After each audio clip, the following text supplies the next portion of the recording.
1 week after the 4th of July in 1804, two renowned American statesmen squared off in a pistol duel for the ages. The combatants were Federalist stalwart Alexander Hamilton and his longtime Democratic-Republican rival Aaron Burr, whom Hamilton, as a congressman, had been instrumental in saddling with the vice presidency in the controversial election of 1800. Hamilton's antipathy for Burr ran deep. In a list of indictments he penned on January 4, 1801, the father of the national bank fulminated, "Burr is in every sense a profligate, a voluptuary in the extreme, with uncommon habits of expense, in his profession extortionate to a proverb." Yet on that fateful New Jersey morning in 1804, when Hamilton fired first, he missed, some argue deliberately, a tactic dueling buffs called eloping. Whether Hamilton's bullet into a nearby tree was an olive branch to Burr or simply a misfire is largely inconsequential. Burr was resolved to see the venture through. Taking his time to draw a bead on his helpless foe, the erstwhile vice president proceeded to plant a slug in the gut of Hamilton, dooming one of America's most vigorous founding fathers to a painful death the next day. This moment came at a time when Federalist influence in government was at a nadir.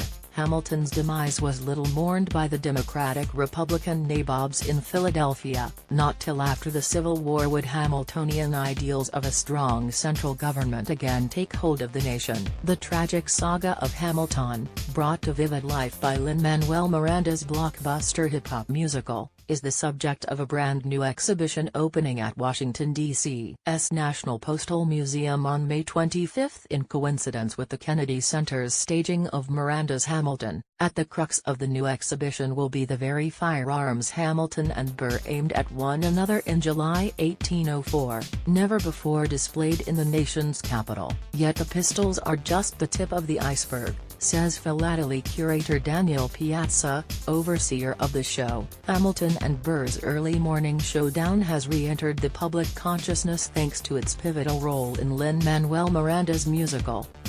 Wikimedia Commons, the ambitious display will be tripartite in structure, its sections focusing on Hamilton as soldier, Hamilton as Treasury Secretary, and Hamilton as enduring icon, respectively. Among the Revolutionary War artifacts, Piazza is especially excited by a letter from Hamilton written in the crucible of Valley Forge, as well as a 2-volume encyclopedia on fiscal policy that the teenaged immigrant improbably lugged around with him throughout his soldiering years. Even at this early juncture in life, Piazza says, he was preparing to be Secretary of the Treasury.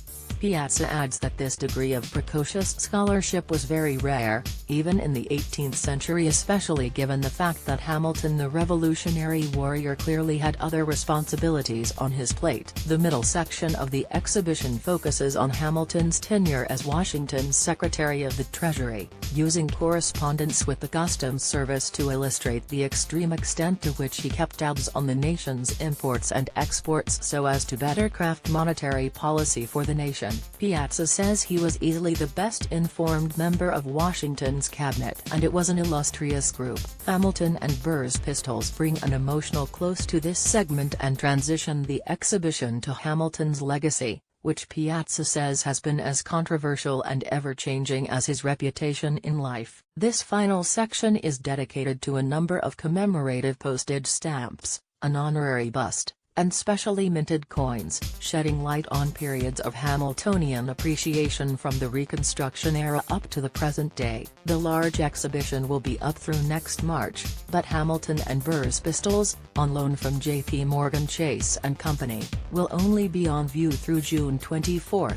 So in order to get the full Hamilton experience, you best be quick on the draw. This 24-cent stamp released in 1957 sets Hamilton against the backdrop of his birthplace, the small Caribbean island of Nevis. National Postal Museum, like this article? Sign up.